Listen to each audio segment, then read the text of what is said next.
गुज्जर बिरादरी की नाक कटा दी और सारी दुनिया तमाशा देखती रही। जवान नस्ल के सामने मजाक बना के रख दिया। तो तुम लोगों को तो हिजड़ों की टोली में भी जगह नहीं मिलेगी। थू है तुम लोगों पे, थू।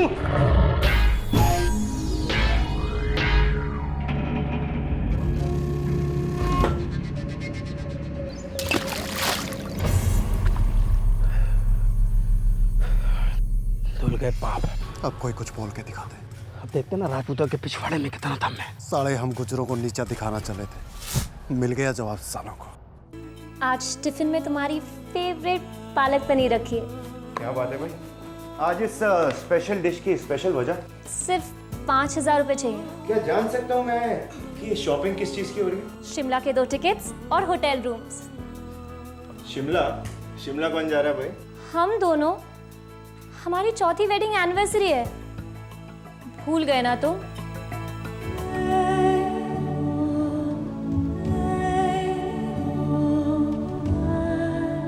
तुमने इसे सोच भी कैसे लिया कि मैं वो दिन कभी भूल भी सकता हूँ? मैंने कभी सोचा भी नहीं था कि हम लोगों की शादी हो पाएगी। लेकिन मुझे पूरा विश्वास था, कभी कोई डाउट नहीं था। अब तुम ये सोचना समझना मुझ पे छोड़ो और अपनी चेकबुक भी। चेकबुक? ठीक है। और मैं? तुम्हें तो शिमला ले जा रही हो ना? अरे रे रे रे रे रे। अच्छा बताओ कि शिमला में मेरे साथ ऐसा स्पेशल क्या करोगी? वो तो मैं शिमला जाके ही बताऊंगी। तो ठीक है, जो भी करना कुछ ऐसा स्पेशल करना कि जब हम 5वीं बार शिमला जाए ना, 2 लोग नहीं 3 लोग शिमला जाए। तुम, मैं और हमारी जूनियर मलिका। जाओ। और 25वीं सालगिरह पे भी हम शिमला ही जाएंगे, अगर जिंदा रहे तो। जीत प्लीज ऐसा मत बोलो। अच्छा ठीक है बाबा, मैं तो मजाक कर रहा था। ऑफिस के लिए देर हो रही है, मैं चेकबुक टेबल पे रख देता हूँ, तुम जाके शॉपिंग कर लेना। ओके?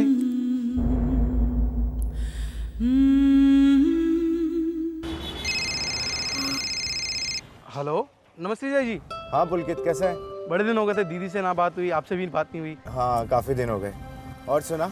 जय जी, आपसे ना एक हेल्प चाहिए थी, आके मिल सकता हूँ क्या? अभी? हाँ जय जी, थोड़ा अर्जेंट है। तो एक काम कर, ऑफिस आ जा।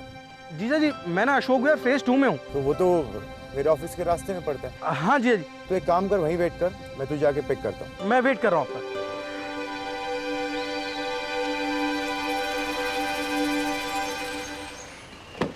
नमस्ते जीजा जी। नमस्ते, आ जा। कैसे हैं? मैं अच्छा हूँ, तू कैसा है? बस बढ़िया जीजा जी। अरे जयदीप, तुम भी आए हो?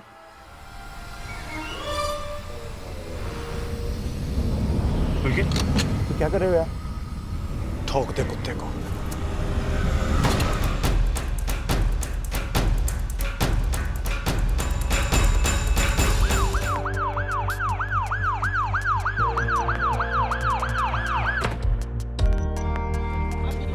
सर, हाँ। इसका नाम रंजीत है।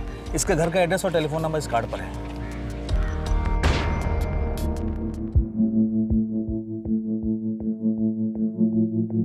घर वालों को इन्फॉर्म करो। जी सर। सर, लैंडलाइन के नंबर रिंग जा रही है सर, लेकिन कोई उठा नहीं रहा। कोई दूसरा नंबर नहीं है? मोबाइल नंबर है सर, लेकिन स्विच ऑफ है। एड्रेस नोट करो, सीधा घर चलते हैं।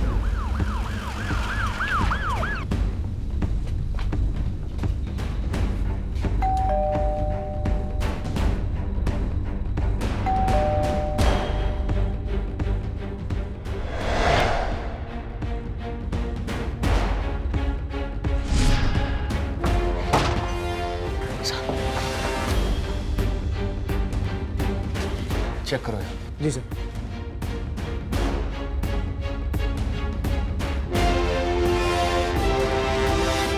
सर यहाँ आइए सर।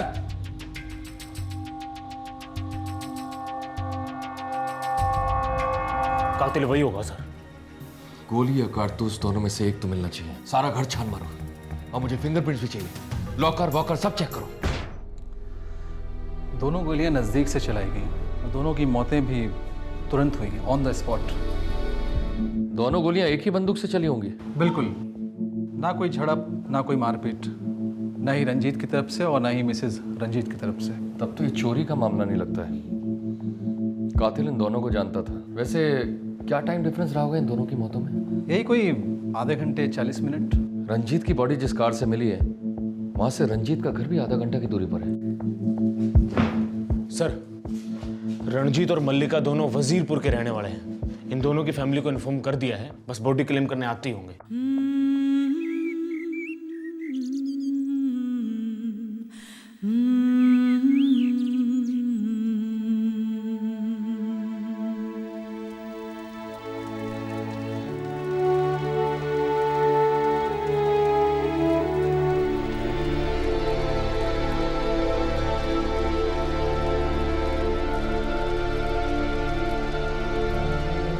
सर, रणजीत इकलौता बेटा था और मल्लिका का एक भाई है पुलकित, वो यहाँ नहीं आया सर। इकलौती बहन के अंतिम संस्कार में भाई नहीं आया। एक काम करो, दोनों फैमिली को थाने में पेश करो, पता करते आखिर माजरा क्या है। इतनी शांति से जी रहे थे दोनों। मेरा ना किसके साथ ये दुश्मनी थी बड़का की। सुना है कोई खास शांति से दोनों की शादी नहीं हुई थी। दोनों ही परिवार वाले इस शादी के खिलाफ थे। इंस्पेक्टर साहब, खिलाफ शादी के थे, बच्चों के नहीं। आखिर हमने आशीर्वाद तो दे ही दिया था। 4 साल होने को थे, सारी गलतियां भुलाकर अपना लिया था साहब दोनों बालकों को। ऐसा कौन सा महापाप किया था रंजीत और मल्लिका ने? हम गुज्जर हैं और हम राजपूत। ये गलती थी। प्यार किया, जात के बाहर शादी की। हम तो जात के अंदर भी ये प्यार व्यार नहीं मानते। मैंने बताया ना, सब कुछ भुला दिया था, अपना लिया था दोनों को। तो आपका बेटा पुलकित आग देने क्यों नहीं अपनी बहन को? बाहर गया है काम थे। उस बेचारे को तो अभी तक यो भी नहीं बताया कि उसके बहन के साथ ये सब हो गया। कैसे बताएंगे आप? जब से लाशें मिली हैं तब से उसका फोन ऑफ है। भेजे में गोली लगने से पहले रंजीत को लास्ट कॉल पुलकित से आया था। ऐसे रंजीत के फोन रिकॉर्ड्स बताते हैं और उसी फोन रिकॉर्ड से हमें पुलकित का नंबर भी मिला और यह भी पता चला कि रंजीत के मौत के बाद भी पुलकित का नंबर ऑन था, लेकिन मल्लिका के मौत के बाद से पुलकित का नंबर ऑफ है। बड़ी अजीब बात से। हमें तो कुछ अजीब नहीं लगा इसमें। पुलकित मल्लिका का सगा भाई से साहब, वो ऐसा कोई काम ना करेगा और कोई बाहर से आके भी कुछ नहीं करेगा। इंस्पेक्टर साहब, हमने तो उन दोनों को दिल से माफ कर दिया था, अपना लिया था। दिलों का कोई भरोसा नहीं है प्रताप सिंह जी। बड़ी गहरी अंधेरी खाई होती है दिलों में। 2-4 साल बाद फिर से लावा उगल सकती हैं। खैर छोड़िए, आपका बेटा कहाँ गया? किस काम से गया बताएंगे? ठीक से बता कर नहीं गया।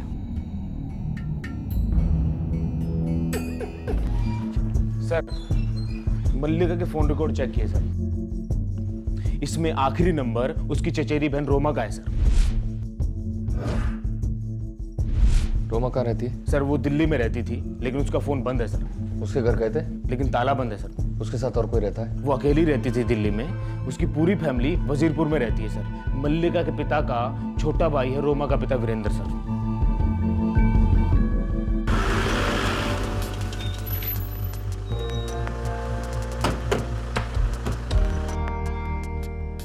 देख इंस्पेक्टर, मैं शमशान ना आया था क्योंकि मैं मंडप पे भी ना गया था।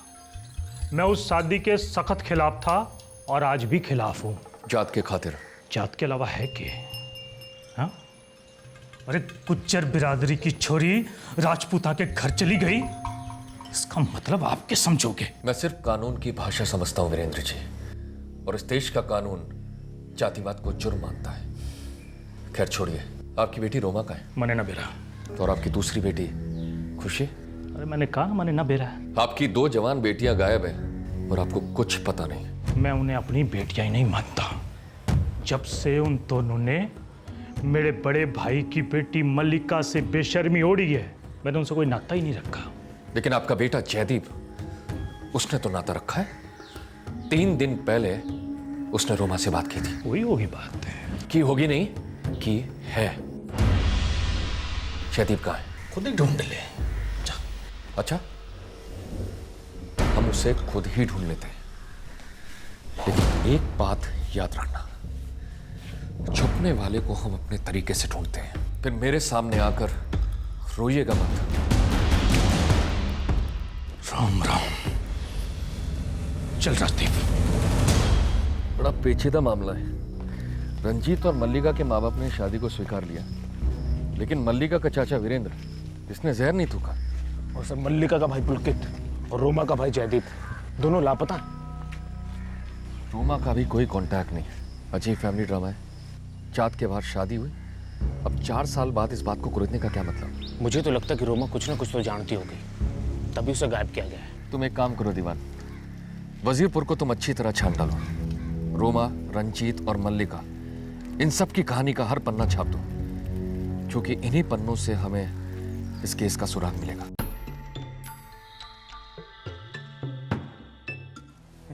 मैं तो क्या साहब, मेरे बाप दादे भी यहीं जन्मे और यहीं मरे भी। मैं भी यहीं मरूंगा साहब। मरे तो थारे गांव वाले हैं। रणजीत और मल्लिका दिल्ली में मरे हैं दोनों के दोनों, और वो भी भरी जवानी में। जवानी तो जड़ है साहब। हम वक्त बड़ी कमीनी चीज है, बलवा करा देती है। नहीं तो यूं अपनी बिरादरी के बाहर जाके कोई ब्याह करता। इसी भी क्या दुश्मनी होगी जात पात की? दुश्मनी नहीं है साहब, उठना बैठना होता है, साथ में धंधा होता है, पर बेटी का रिश्ता कभी नहीं साहब। अब देखिए ना, सड़क के पल्ली पार राजपूतों का मोहल्ला है, और इस तरफ ब्राह्मणों का, और इस तरफ गुज्जरों का, और उस तरफ मुसलमान है, उनकी अपनी बिरादरी है। और गांव के बाहर छोटी जाति के लोग रहते हैं, और गांव वालों ने हर मोहल्ले के बीच में पत्थर की लकीर बना रखी है साहब। पर इन दोनों बावलों ने वो पत्थर की लकीर बचपन में पार कर ली। राजपूत का लड़का रणजीत और गुज्जर की लड़की मल्लिका। मैं सोच रहा था कि तुम अपने घर पे बता दो। ना बाबा, पहले तुम अपने घर पे बताओगे, जिससे कि तुम्हारे घर वाले आए मेरा हाथ मांगने। हाँ, तुम जानती हो ना, उससे पहले मेरे हाथ पांव काट के डाल देंगे। हाँ, और मेरी तो बड़ी आरती उतारेंगे। ना बाबा, अगर बाबा को पता चला ना, तो बस वो तो मेरी जबान ही काट देंगे। अरे बावलों, पढ़े लिखे हो ना, इतना तो जानते होंगे कि तेल और पानी एक ना हो सके है। काका, ये जो इश्क है ना, ये जमीन और आसमान को एक कर सकता है। तो फिर ये जात पात क्या चीज है? जात समाज का खंबा हुए है, तो फिर तने रहना तो उसी में है। वजीरपुर से बाहर निकल के भी बहुत बड़ी दुनिया, हम कहीं भी रह सकते हैं। और जब 2 लोग प्यार करते हैं तो उनको सारी दुनिया अपनी लगती है। दुनिया में बचोगे तभी तो दुनिया अपने जैसी लगेगी। बेवक्त मरने से अच्छा है एक दूसरे को भुला के अपनी अपनी जिंदगी जियो। ना हम बेवक्त मरेंगे और ना ही एक दूसरे को भुलाएंगे। हम तेल और पानी को एक करके दिखाएंगे। क्या बताऊं साहब, मैंने कितना समझाने की कोशिश की दोनों को, पर दोनों ठहरे बावले। प्यार का भूत सवार था। बात की दोनों ने अपने अपने घरों में। फिर उसके बाद क्या हुआ? उसके बाद जो पिटाई हुई साहब, याद करके रोंगटे खड़े हो जाते हैं।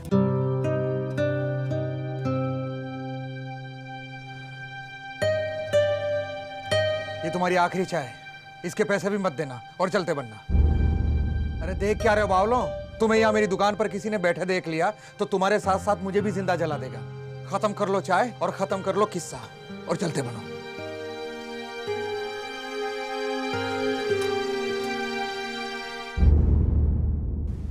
तो शुक्र है भगवान का, इन दोनों को लेकर गांव में कोई दंगा फसाद नहीं हुआ साहब।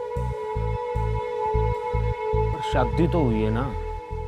हाँ हुई तो है। वो रोमा मल्लिका की चचेरी बहन, सुना है उसी ने भागने में मदद की थी दोनों की। फालतू की बात मत कर मल्लिका। दंगा फसाद होने के लिए तुम्हारी लव स्टोरी की जरूरत नहीं है इन लोगों को। एक पान की पिचकारी, एक दिवाली का पटाखा और एक पतंग, ऐसे 1000 बहाने हैं लोगों के पास। मुझे कुछ नहीं सोच रहा है रोमा, बहुत डर लग रहा है। तू एक काम क्यों नहीं करती, रणजीत के साथ दिल्ली भाग जा, वहां पहुंच के अपने आप सब समझ आ जाएगा। नहीं, वो लोग हमें ढूंढ लेंगे, और फिर अगर उन्हें रंजीत को कुछ। दिल्ली कोई दूध भात थोड़ी है जो ढूंढ लेंगे। और अगर रंजीत की इतनी फिक्र है ना, तो कर ले किसी जात वाले से शादी। मैं रंजीत के साथ भाग के उससे शादी कर लूंगी। सुन, ज्यादा सोच मत, इतनी आगे तक आ गई है, अब पीछे मुड़ने का सवाल ही नहीं उठता। एक ही जिंदगी है, वापस नहीं आने वाली। और फिर तेरे साथ तो इस जिंदगी में प्यार भी है। इस प्यार को कभी मरने मत देना, समझी? चलो जा। सच सच बता, कहाँ है रंजीत और मल्लिका? मुझे नहीं पता। नहीं पता? तेरी बात हुई थी मल्लिका से, लास्ट कॉल तेरा ही था और उसके बाद उसने मोबाइल बंद कर दिया। लास्ट टाइम पूछ रहा हूँ, बता दे। मैं भी लास्ट टाइम बोल रही हूँ, मुझे नहीं पता। गलती तुम्हारी से, ये कांड होने तक पहले ही कुछ कर दिया होता ना तो ये दिन ना देखना पड़ता। अभी कुछ ना बिगड़ा भाई साहब, सवा लाख का खोट डालेंगे, बच के जाएंगे किद? तो रहने दे बीरू। ना, अब तो ना छोड़ूंगा। अब गुजरा की छोड़ी राजपूत के घर में ना जाएगी। आप बस नरम ना पड़ो, मैं इसकी खाल उधेड़ दूंगा। सर, रोमा को बहुत टॉर्चर किया गया किंतु उसने मुंह ना खोला। और दिल्ली में रंजीत और मल्लिका ने जाकर शादी कर ली और उसके घर वाले भी राजी हो गए। नहीं सर, गजेंद्र का भाई वीरेंद्र इस शादी तक कभी भी राजी नहीं था, आशीर्वाद देने तक नहीं आया। पूरा का पूरा इल्जाम रोमा पर डाल रहा है, इसीलिए रोमा अपना घर छोड़कर दिल्ली में जाकर बस गई। यार मेरी एक बात समझ में नहीं आती, जब सब कुछ सेटल हो गया था तो 4 साल बाद ये वापस से दुश्मनी आने का क्या मतलब? कुछ तो है। कुछ नहीं सर, बहुत कुछ है। रोमा की छोटी बहन खुशी यानी वीरेंद्र की छोटी बेटी, उसको भी किसी दूसरी जात के लड़के के साथ प्रेम हो गया है। दरअसल खुशी और विवेक ने छुप के शादी कर ली है। ओह, इसलिए रोमा को जिम्मेदार ठहराया जा रहा है। क्या हुआ था रोमा के साथ? कहां थी वो और किस हाल में थी? पुलिस ने इस बहादुर लड़की की तलाश में पूरी ताकत लगा दी।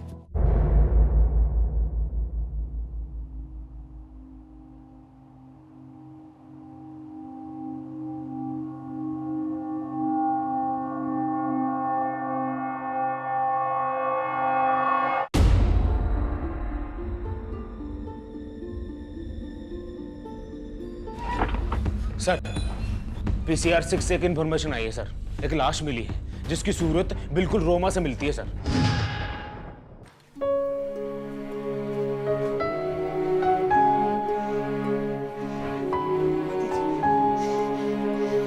रोमा दीदी, रोमा दीदी, रोमा दीदी उठो, रोमा दीदी।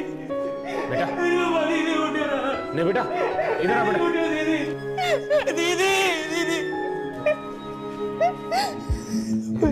मौत उसी तरह हुई जैसे रंजीत और मल्लिका की हुई थी, गोली सर के आर पार। एक ही बंदूक से? एक ही बंदूक से। बॉडी डिकम्पोजिशन की वजह से अनुमान लगाया जा सकता है कि ये मौत लगभग 48 से 50 घंटे पहले हुई थी। यानी 2 दिन पहले? यस सर, मल्लिका और रणजीत का कत्ल भी 2 दिन पहले हुआ था। बेटा, तुम्हारे भाई जयदीप और ताऊ के लड़के पुलकित ने मिलकर रंजीत, मल्लिका और रोमा का खून किया है।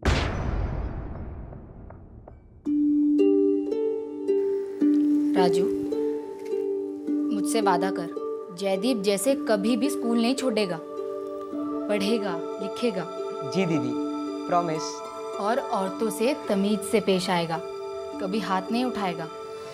जी दीदी, जयदीप भाई जैसे कभी हाथ नहीं उठाऊंगा।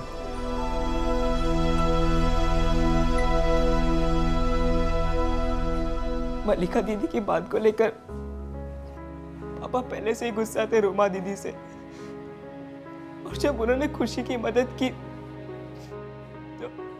तो पापा और जयदीप में आग बबूला हो गए।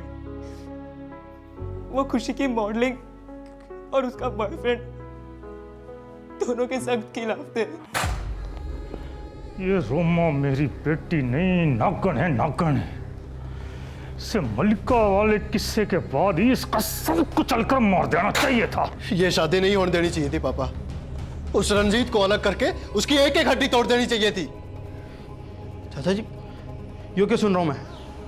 खुशी रोमा के साथ भाग गई? सुन लिया तो पूछ क्यों रहा साले? गांव में जाके मिठाई बांट। चाचा जी, आप मुझ पे क्यों बिगड़ रहे हैं? क्योंकि तूने और तेरे बाप ने जात की नाक कटवा दी। अगर तेरी बहन की शादी उस राजपूत छोरे के साथ ना हुई होती तो आज खुशी घर से भागने की हिम्मत ना करती। तुम लोग नरम पड़ गए उस वक्त, इसलिए गांव की हर दूसरी छोरी हीरोइन बनने चली है। चाचा जी, मने माफ कर दो, मैं भी मल्लिका दीदी की शादी के सख्त खिलाफ था, पर क्या करता, ये बाबू नरम पड़ गया तो मैंने तो चुप बैठना ही पड़ रहा। तो अब भी चुप रहना, हाथ में चूड़ियां पहन लो, घाघरे सिलवा लो दोनों, और जाके बिरादरी के ताने सुनो और जब तक ती लगा लो कि हम नामर्द हैं, अपनी जाति का सौदा करने वाले। आओ आओ, हम अपनी मां बहन और ये आंखें मत दिखाओ, जाके किसी नौटंकी में दिखाना, समझे? और जब तक इस जात पे लगा कलंक नहीं धुल जाता तब तक तुम्हारे पाप नहीं धुलेंगे। चल। मैं रोमा दीदी और खुशी दोनों को सब बताना चाहता था कि क्या हो रहा है, पर उन दोनों ने अपने नंबर चेंज कर लिए थे। तो तुमने मलिका को फोन क्यों नहीं किया? सर, मेरा मलिका दीदी से 4 साल से कोई कांटेक्ट नहीं है। मेरे पास कोई नंबर्स नहीं थे सर, होते तो आज ये दिन नहीं देखना पड़ता सर। मैं जान कर भी कुछ नहीं कर सका सर, कुछ नहीं। मैं बहुत डरा हुआ था सर, सब खत्म हो गया। एक काम करो दीवान। जी सर। पुलकित और जयदीप के फोटोग्राफ्स सारे देश भर में फ्लैश कर दो, न्यूज चैनल, अखबार, इंटरनेट, सब जगह, खास करके दिल्ली, यूपी, राजस्थान और हिमाचल। उनके पिछवाड़ों पर ऐसी आग लगाओ कि भागकर हमारे हाथ लग जाए।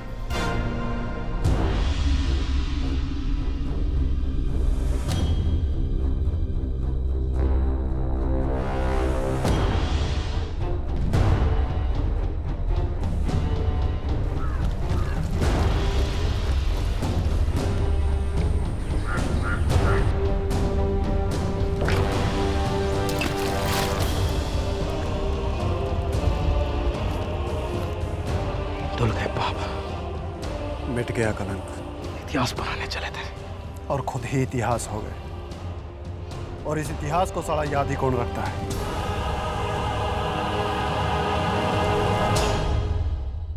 इन 2 हत्यारों की बातों से खून खौलता जरूर है, लेकिन इनकी बातों में एक सच्चाई तो थी कि हम सब जातिवाद के खूंखार इतिहास को पलक झपकते ही भुला देते हैं। इन दोनों ने उस इतिहास के पन्नों पर एक और अध्याय जोड़ दिया, पिछड़ेपन का एक और खंबा गाड़ दिया।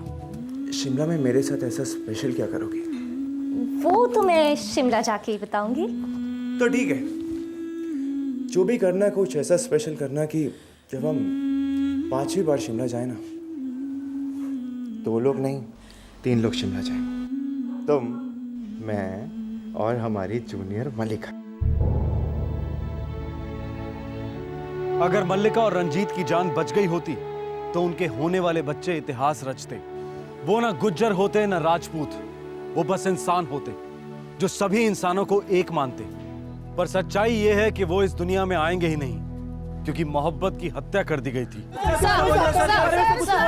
आपके बेटे और भतीजे ने आपकी बहनों और बहनोइयों का मर्डर कर दिया। आपको कोई शर्म? अरे भाई, शर्म तो नहीं आनी चाहिए जिन्होंने अपनी जात की नाक कटवा दी। तो आप इस हत्या का समर्थन करते हैं? देख भाई, तेरा कानून चाहे इसे हत्या कहता हो, पर मैं इसे धर्मयुद्ध कहूंगा। गोत्र की पवित्रता और जात की मर्यादा के लिए दोनों लड़कों ने अपने आप को न्यौछावर कर दिया। चल भाई, तेरा कानून चाहे जो मर्जी सजा दे, मैं न डरता। पर एक बात याद कर लो, ये युद्ध कभी खत्म ना होगा। आने वाली पीढ़ियां मुझसे, जयदीप और पुलकित से हमेशा प्रोत्साहित होती रहेंगी। और भाई, जो कुछ भी हुआ है सब ऊपर वाले की मर्जी से हुआ है। उसके दरबार में हमने कोई पाप ना किया। मैंने कहा सब धर्मयुद्ध है, कोई पाप ना है, कोई पाप ना किया हमने। सब धर्मयुद्ध है, आने वाली पीढ़ियां याद रखेंगी हमारी कुर्बानी को।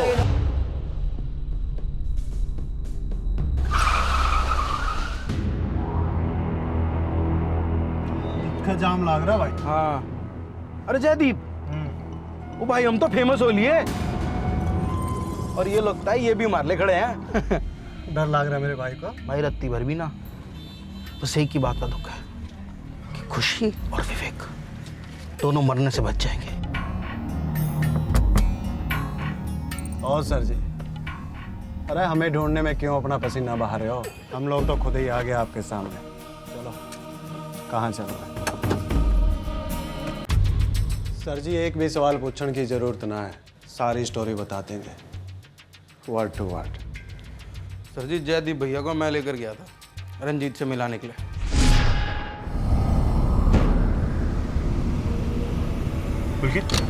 ठोक दे कुत्ते को। वहाँ से सीधा हम रंजीत के घर गए थे। दीदी, पापा को बड़ा बुरा लग रहा है रोमा और खुशी के साथ झगड़ा करके। बहुत दुखी है वो। खाना पीना सब कुछ छोड़ दिया उन्होंने। कह रहे थे कि बस बेटियों को अपने घर ले आओ, उन्हें सब कुछ मंजूर है। बस दीदी, आप लोग घर चलिए दीदी। अरे तो ये तो बहुत खुशी की बात है। रोमा सुनेगी तो उसे कितना अच्छा लगेगा। मैं उसे अभी फोन करती हूँ।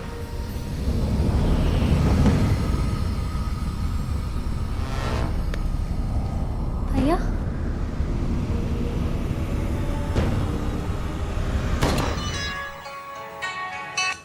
हेलो रोमा, जयदीप। जयदीप, तुझे मेरा नंबर कहाँ से मिला? मलिका दीदी ने दिया। हम उन्हीं के घर पे हैं। तुम लोग वहाँ क्या कर रहे हो? माफ कर दोगी तो बड़ा बड़प्पन होगा रोमा। ऐसा मत बोल जयदीप। तू नहीं जानता जयदीप, ये बात मेरे और खुशी के लिए क्या मायने रखती है। दीदी, पापा ने 2-3 दिन से कुछ नहीं खाया। खुशी तो खुशी के मारे बावली हो जाएगी ये सुन के कि पापा ने उसे और विवेक को अपना लिया है। क्या बात है जयदीप? अंकित, जयदीप,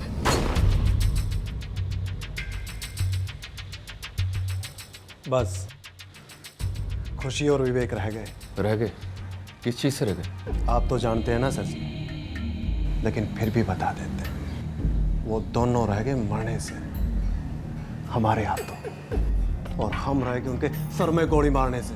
तुम दोनों को थोड़ा सा भी बुरा नहीं लग रहा है? लग रहा है ना सर जी,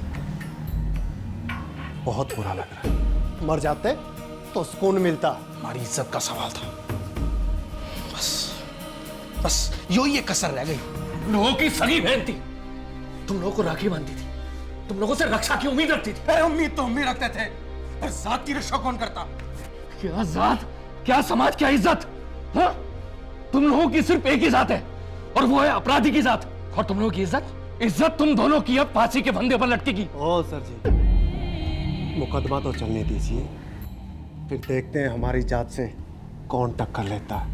अरे 6 राज्यों की सरकार हमारी वोट की भीख के सहारे टिकी है। वोट बैठेंगे तो सरकारें बैठ जाती। दीवान, दीवान ले जा इन लोगों मेरे सामने से, वरना इन कीड़ों में तेरी गोली डालूंगा। ले जा।